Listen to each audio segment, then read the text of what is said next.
This project has changed the lives of so many people. Generational wealth. I've had the pleasure of coming across women in the Eastern Cape who have really made me believe at my core that we are absolutely who we are waiting for. The change that we're looking for, we are the people that create that. My name is Nozeti Makubalo. I'm from Hamburg. But today, the way I am so excited, I don't know if I'm gonna finish speaking. My husband was a mine worker. He came back with bare hands from the mines, lost of hearing, loss of his eyesight. His hands were not complete with bare hands. So I was suffering a lot before I joined the project. I'm not a criminal. I'm not a thug. I'm not a para.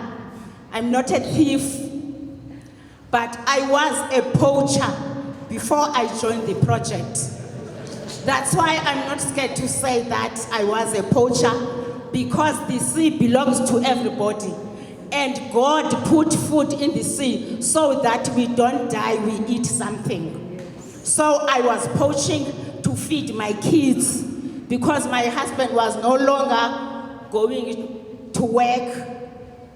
And I came to the project just to sew with the machine, putting my machine on my head. But I ended up doing the drawings. I never know that I'm an artist up until Mama Hofmeyer tells me with her eyes, she noticed that I am an artist. I was so shocked, but today I'm very proud of myself. At that time, I was not disabled. I was young, I was fresh. You know, most a poacher is being, and the policemen are at your back, and the abalone is on your back, and you are telling yourself, you are not going to get this abalone because I'm going to feed my kids. So I was running through those sand dunes until up I reached the forest so that the policemen, they don't got me. This art project has taught me so much, and the experience that I've got from art is amazing. To go to the project, have the needle and the thread, it heals you inside. It heals you through the needle and the threads because you are expressing yourself. You must never give up, never give up, never give up, never give up. You must never, never, never, never, ever, never, never, never give up. You must. I love to say to the people when they ask me, are you an artist? And I said, no, I'm ambassador of art. Because I didn't go to the university to get a certificate for the art, but I got my inner certificate. That is in me. So I'm a self-taught artist. That's who I am. As I said that I've got a mixed emotion. I don't want to talk too much because I feel that there is something coming up to me. We've got the colleagues that we lost on the road.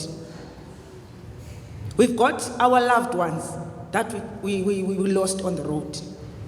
Lucky that we've got to Dr. Baker at Hamburg.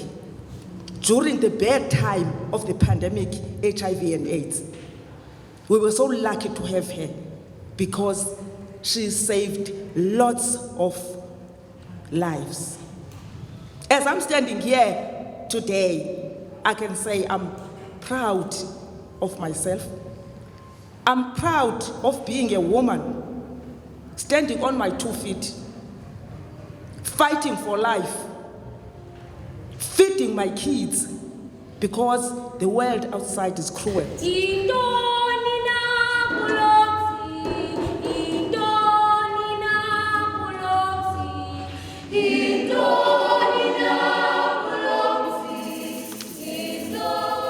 Fast forward Trust works hard not only in the arts but in health and education with few resources and long hours and stressful circumstances to alleviate suffering and build our community.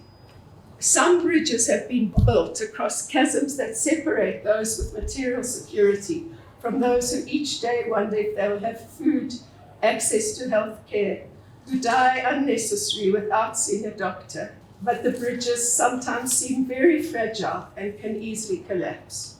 For this reason, of all the works, the Keiskamma is for me the work that best expresses the outrage we still feel at the vast, unimaginable inequality that exists in Hamburg and surrounding villages, and indeed countless similar rural places all over South Africa.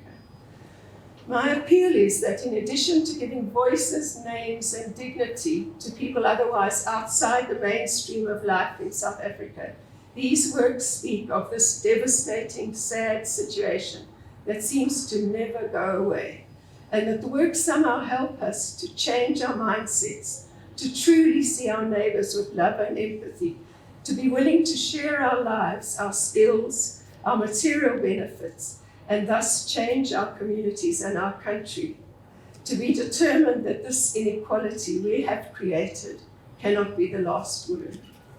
It was 2004. People were dying.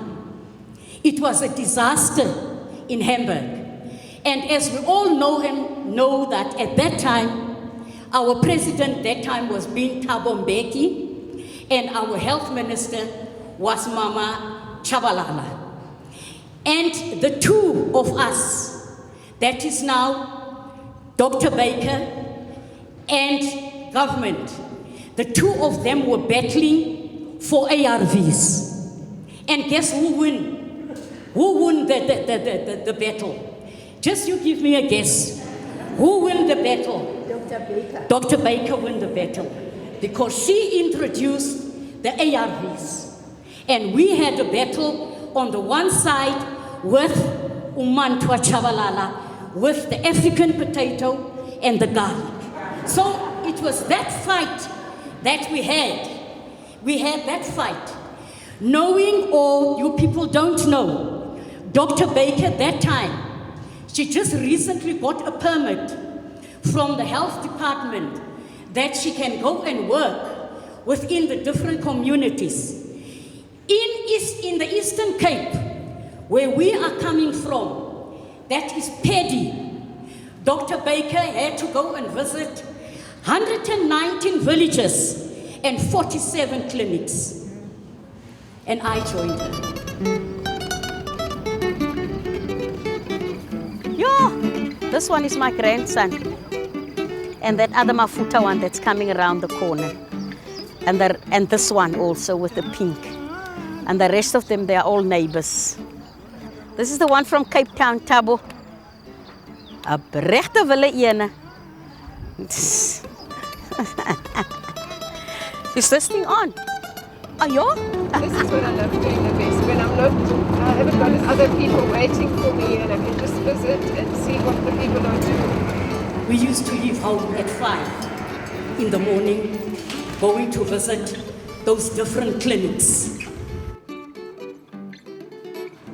That woman alone, no other doctors want to go and work within the rural areas, but she offered herself. And the first hospice or the first house that offered to keep the patients because why they were not being admitted at hospital, it was my house.